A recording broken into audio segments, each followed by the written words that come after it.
जय मां काली,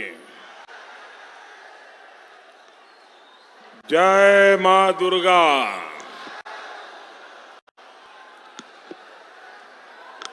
झारग्रामवासी के अमार जोहार।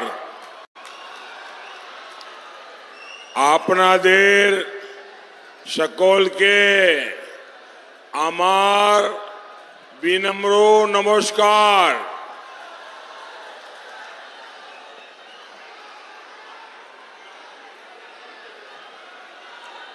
साथियों,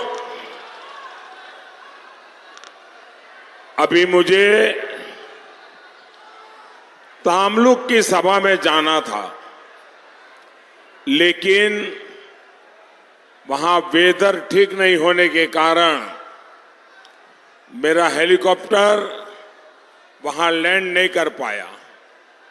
लेकिन तामलुक के हजारों लोग अभी टेक्नोलॉजी से इस सभा के साथ वहां जुड़े हुए हैं, तो एक प्रकार से मैं एक साथ दो सभाएं संबोधित कर रहा हूं। मैं तामलुक के लोगों का क्षमा प्रार्थी हूं, लेकिन मुझे खुशी है इस समय तामलुक के हजारों लोग भी मुझे वहां रैली स्तर पर सुन पा रहे हैं और स्क्रीन पर मुझे देख पा रहे हैं।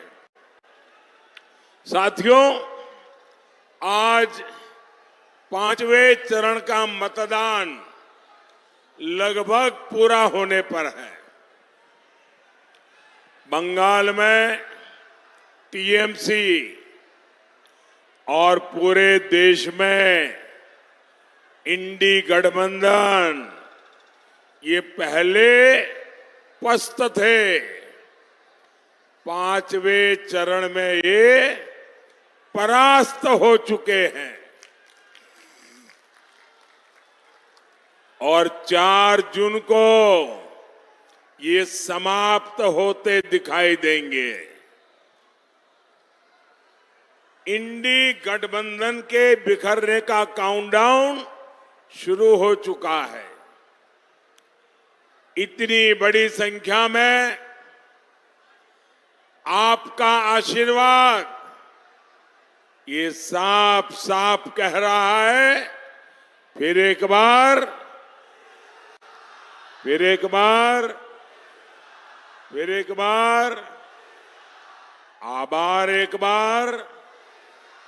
आभार, आभार एक बार।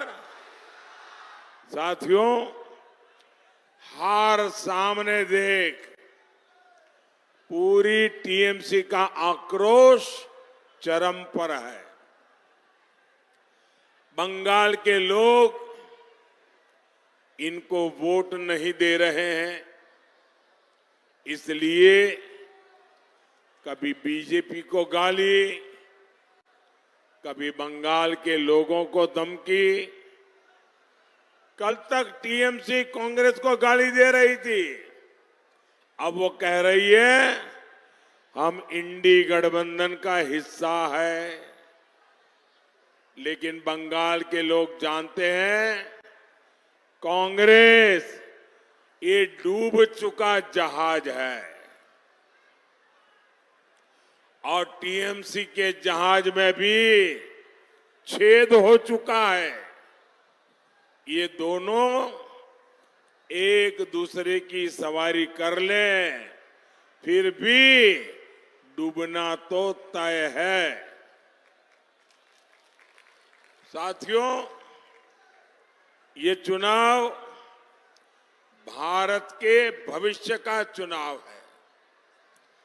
जिन लोगों ने भारत को दशकों पीछे धकेला, देश उन्हें नकार चुका है।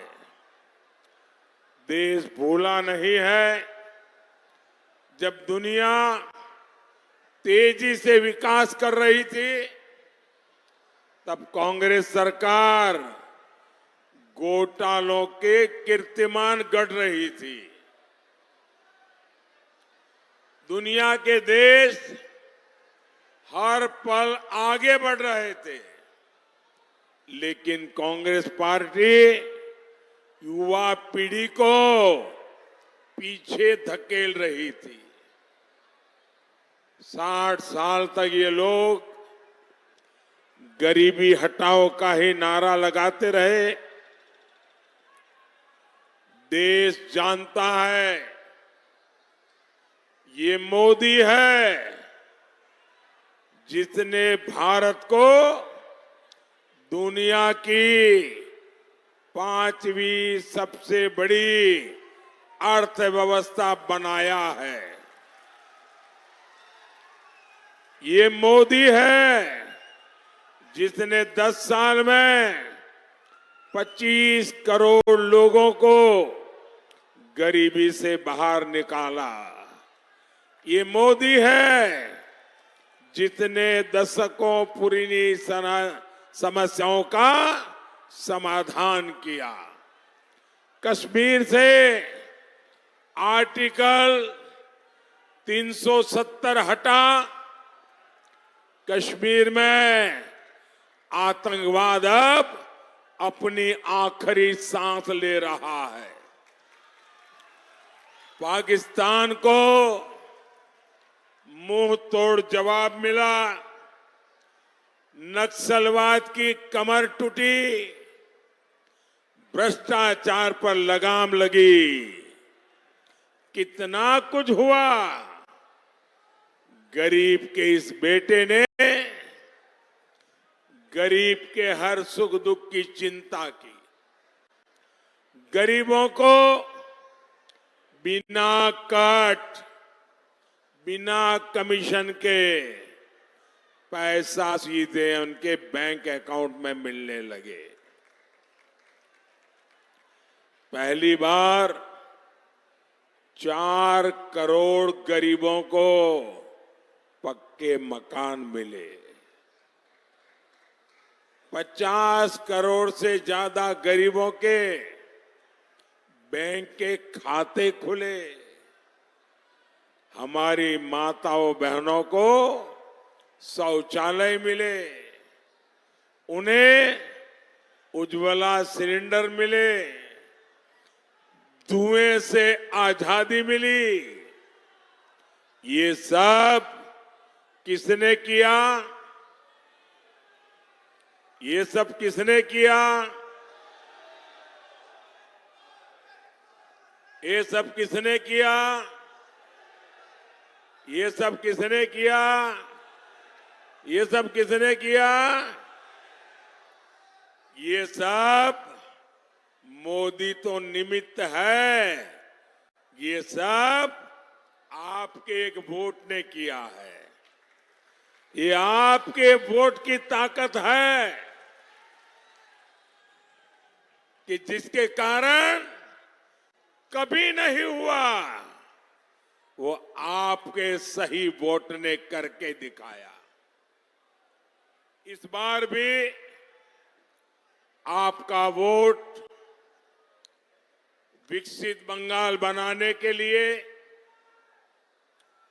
विकसित भारत बनाने के लिए। साथियों, जब नीयत ठीक होती है तो इंसान अपने कामकाज का लेखा जोखा बताता है। जब नीयत में खोट होती है तो बहाने बताता रहता है। आज देश देख रहा है एक और केंद्र में काम करने वाली मोदी सरकार अपना रिपोर्ट कार्ड देश की जनता को प्रस्तुत कर रही है। दूसरी ओर बंगाल में टीएमसी के पास रिपोर्ट कार्ड नहीं है, उसके पास तो रेट कार्ड है, रेट कार्ड। टीएमसी ने बंगाल में हर नौकरी का रेट कार्ड लगा रखा है। पैसा दो, नौकरी लो। हमारे स्कूल, शिक्षा के मंदिर, इन लोगों ने उनको भी नहीं छोड़ा। टीएमसी के मंत्रियों ने खुलेआम नौकरियों की नीलामी की, नौकरियां बेची। इन्होंने हमारी नई पीढ़ी का भविष्य दांव पर लगा दिया। आप जानते हैं ना, ये सारे घोटाले किसके संरक्षण में हो रहे हैं? कौन भ्रष्टाचारियों के आरोपियों को बचाने में लगा है? कौन सीबीआई को काम नहीं करने दे रहा?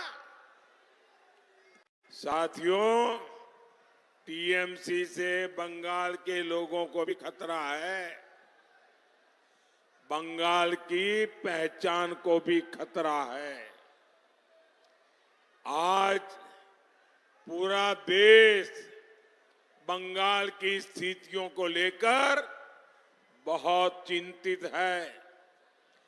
बंगाल में आए दिन हिंसा होती है, बीजेपी कार्यकर्ताओं की हत्याएं होती है।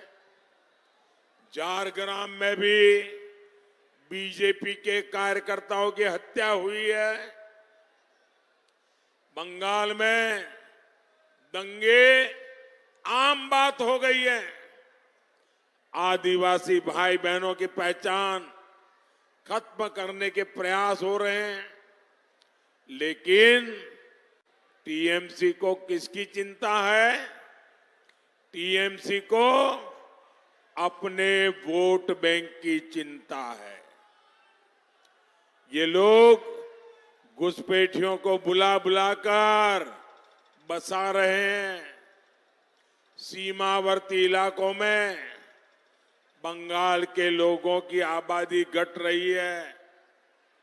आप मुझे बताइए, घुसपैठिए हमारे देश में आते हैं, एक किसकी जमीन पे कब्जा करते हैं? हमारे दलित, हमारा पिछड़ा, हमारे आदिवासियों की जमीन पर एक कब्जा करते हैं। भाइयों बहनों, टीएमसी कांग्रेस मिलकर घुसपैठियों के कब्जे को कानूनी बनाना चाहती है। कांग्रेस पार्टी कह रही है वो सबकी संपत्ति की जांच कराएगी, फिर आपका पैसा, आपकी जमीन अपने वोट जिहाद वालों को, वोट बैंक वालों को दे देंगे। क्या मैं जरा आपसे पूछना चाहता हूं, क्या आपका अधिकार आप किसी को छीनने देंगे? क्या ये बात आपको स्वीकार है? क्या आप होने देंगे? क्या साथियों, बाबा साहब आंबेडकर धर्म के आधार पर आरक्षण के खिलाफ थे। यही हमारे संविधान की मूल भावना है। लेकिन इंडी गठबंधन वाले पूरे देश में एससी, एसटी, ओबीसी का आरक्षण अपने वोट बैंक को देना चाहते हैं। इन्होंने कर्नाटका में ओबीसी का आरक्षण छीनकर मुसलमानों को दे भी दिया है। मैंने कांग्रेस और इंडी गठबंधन को 23 अप्रैल को चैलेंज दिया था। मैंने कहा था, कांग्रेस पार्टी लिख करके दे कि वे कभी भी एससी, एसटी, ओबीसी का आरक्षण नहीं छीनेगी और यह आरक्षण मुसलमानों को नहीं देगी। इसके बाद से कांग्रेस और इंडी गठबंधन वालों को सांप सूंघा हुआ है। सांप, उनके मुंह पे ताला लग गया है। उनकी बोलती बंद हो गई है। आज 27 दिन हो गए, कांग्रेस ने कोई जवाब नहीं दिया है और मुझे पता है कांग्रेस जवाब देने वाली भी नहीं है। आज ही मैंने सोशल मीडिया पर कांग्रेस के शहजादे का एक वीडियो देखा है। ये बात बड़ी गंभीर है। मैं आप सबसे कहता हूं, मेरी इस बात पर गौर कीजिए। मैं मीडिया वालों को खास कहता हूं, जिन मीडिया वालों ने, जिन इकोसिस्टम ने ये गौर संप्रदायवादी लोगों की चमड़ी बचाने का काम किया है, वो भी जरा कान खुल करके सुन लें। ये वीडियो 11-12 साल पुराना है। ये कांग्रेस के शहजादे का वीडियो है। इस वीडियो में कांग्रेस के शहजादे खुलेआम कह रहे हैं कि कांग्रेस पार्टी मुसलमानों को आरक्षण देगी। एक तरफ उस समय के प्रधानमंत्री डॉक्टर मनमोहन सिंह ये बार बार कहते थे कि देश के संसाधनों पर पहला अधिकार मुसलमानों का है, और दूसरी तरफ रिमोट कंट्रोल से सरकार चला रहे शहजादे का ताल ठोक कर ये कहना कि कांग्रेस मुसलमानों को आरक्षण देगी।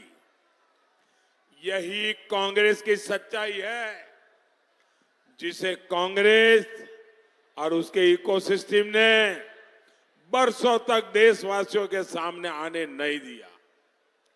पिछले दिनों मैंने बहुत सारे टीवी इंटरव्यू दिए, बहुत सारे मीडिया में इंटरव्यू प्रेस में दिए, और हर टीवी वाला आता था, मुझे पूछता था कि कांग्रेस के मैनिफेस्टो में तो नहीं लिखा है। आज मैं बहुत बड़ा सबूत पेश कर रहा हूं। शहजादा खुद बोल रहे हैं कि वो मुसलमानों को आरक्षण देंगे। यानी इन लोगों में 3 बुराइयां साफ है। एक, ये इंडिया अलायंस वाले, कांग्रेस वाले, उनके साथी पूरी तरह 100% ये कम्युनल है। ये भारत की बिन सांप्रदायिकता के संविधान के घोर विरोधी है। दूसरा, ये घोर जातिवादी है, और तीसरा, ये घोर परिवारवादी है। ये तीनों बुराइयों से भरे हुए हैं लोग।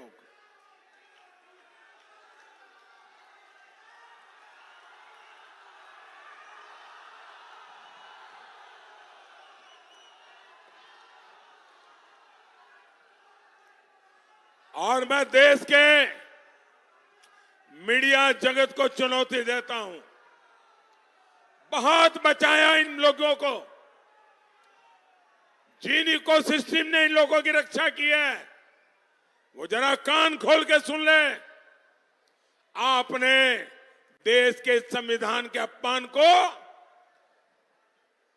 देखा, लेकिन आंखें बंद कर ली। ये कम्युनल लोग, जातिवादी लोग, परिवारवादी लोग मोदी का हिसाब मांग रहे।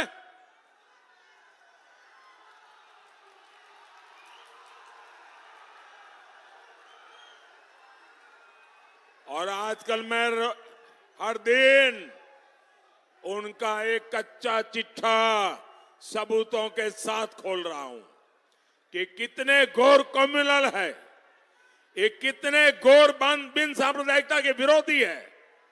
ये 100% सांप्रदायिक लोग हैं। कांग्रेस मुसलमानों को आरक्षण देगी और वो भी एससी, एसटी, ओबीसी का आरक्षण छीन करके लूट लेंगे आपका अधिकार। 24 के इस चुनाव में मोदी ने कांग्रेस की इस मुस्लिम लीगी सोच का नकाब उतार दिया है, पर्दाफाश कर दिया है और इसलिए ये लोग बौखलाए हुए हैं और उनकी पूरी इकोसिस्टम इससे बचने के रास्ते खोज रही है। मोदी ने आपको ऐसा पकड़ा है, देश इस चुनाव में आपको सजा देने वाला है। मैं आपसे पूछता हूं, क्या सामान्य वर्ग के लोग, एससी, एसटी, ओबीसी वर्ग के आप लोग इंडी गठबंधन वालों को, टीएमसी को अपना आरक्षण छीनने देंगे, अपना अधिकार छीनने देंगे? साथियों, बंगाल में आपकी आस्था पर आक्रमण करने की जिम्मेदारी टीएमसी सरकार ने ले रखी है। टीएमसी के नेता कहते हैं कि राम मंदिर तो अपवित्र है। क्या राम मंदिर अपवित्र है? क्या राम मंदिर अपवित्र है? क्या टीएमसी के इरादे अपवित्र है कि नहीं है? अरे टीएमसी सरकार खुद रामनवमी पर रोक लगाने के फरमान जारी करती है। टीएमसी के गुंडों से रामनवमी शोभा यात्राओं पर हमले करवाए जाते हैं। अब तो यहां की मुख्यमंत्री खुद हिंदू संतों को धमकी दे रही है।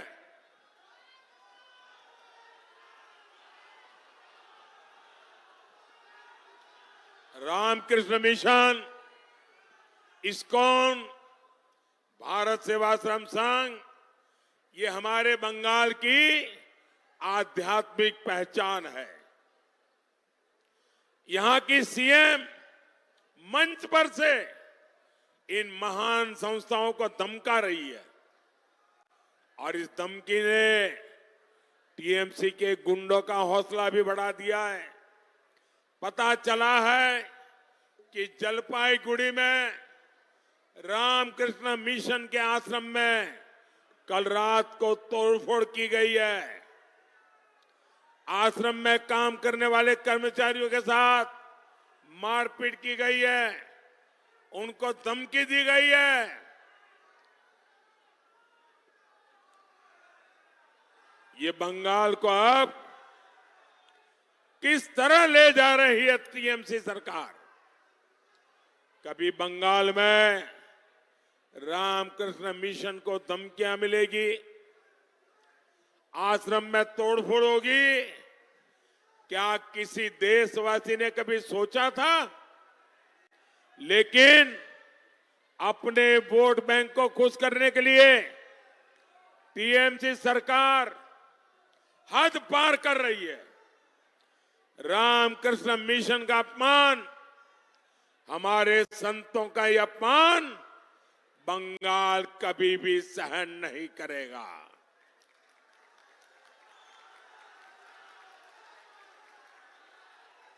और पूरा देश जानता है मेरे जीवन को गढ़ने में रामकृष्ण मिशन का कितना बड़ा योगदान है, मेरा रामकृष्ण मिशन से कैसा निकट का नाता है।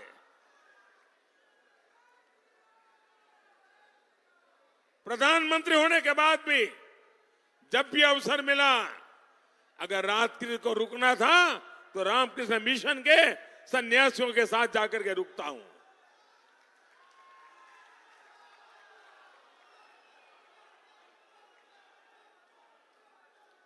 साथियों, कांग्रेस और टीएमसी के लोगों ने हमेशा आदिवासियों को आगे बढ़ने से रोका है। आपको पता है ना, देश में पहली बार एक महिला आदिवासी को राष्ट्रपति किसने बनाया? बीजेपी ने बनाया। लेकिन आदिवासी महिलाओं को चुनाव हराने के लिए कौन कौन पार्टियां इकट्ठा हुई थी? ये सारे टीएमसी वाले, ये सारे कांग्रेस वाले, ये सारे वाम वाले, इन सब ने देश की आदिवासी बेटी को राष्ट्रपति बनने से रोकने की दिन रात कोशिशें की थी। लेकिन मोदी है, उनके आगे उनकी चलती नहीं है।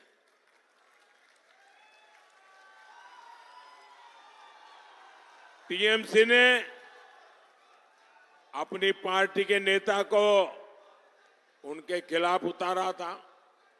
आप मुझे बताइए, जो लोग आदिवासी महिला को राष्ट्रपति नहीं बनने देना चाहते, उन्हें आप लोगों के पास आकर के वोट मांगने का अधिकार है क्या? उन्होंने आपसे विश्वासघात किया है कि नहीं किया है? आपसे अन्याय किया है कि नहीं किया है?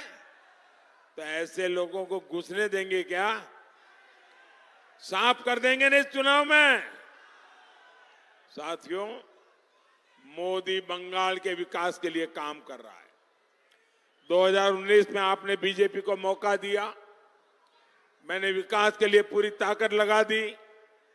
हमने झारग्राम में नया मेडिकल कॉलेज खोला, हमने बंगाल की रेल कनेक्टिविटी को बेहतर बनाने के लिए काम किया, हमने यहां झारग्राम चाकुलिया की तीसरी लाइन का निर्माण किया, रेलवे स्टेशनों को आधुनिक बनाया, हमारा झारग्राम स्टेशन भी अमृत स्टेशन बन रहा है। लेकिन साथियों, जहां कानून व्यवस्था तबाह होती है, वहां निवेश पर भी असर पड़ता है और उद्योगों का विकास भी नहीं होता है। हमारा मेदिनीपुर और तामलुक उद्योग की संभावनाओं से भरा हुआ है। वहां पेट्रोकेमिकल इंडस्ट्री की अपनी पहचान रही है। लेकिन इतने साल से टीएमसी बंगाल में काबिज है। टीएमसी सरकार ने आके उद्योगों को आगे नहीं बढ़ने दिया।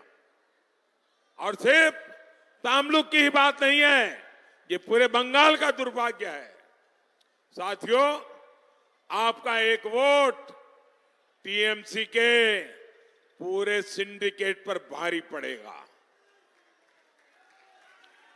इस बार पार्टी ने तामलुक से जस्टिस अभिजीत गंगोपाध्याय जी और कांथी से सोमेंदु अधिकारी जी को जिम्मेदारी दी है।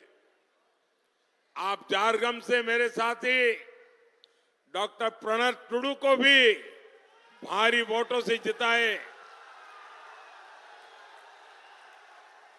तामलुक में और झारग्राम में आपका दिया हुआ हर वोट सीधा मोदी के खाते में जमा होगा।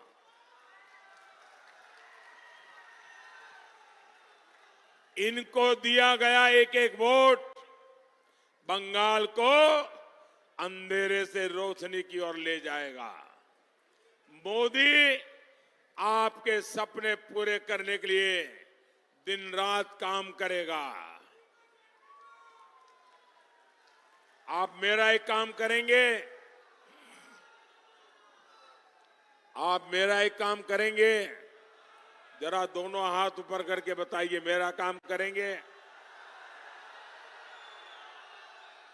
आप गांव-गांव ज्यादा से ज्यादा परिवार में जाना और हर परिवार में जाकर के कहना कि अपने मोदी जी आए थे और मोदी जी ने आपको प्रणाम कहा है।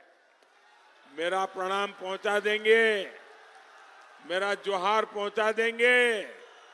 बोलिए भारत माता की, भारत माता की, भारत माता की, वंदे वंदे वंदे वंदे वंदे वंदे वंदे वंदे वंदे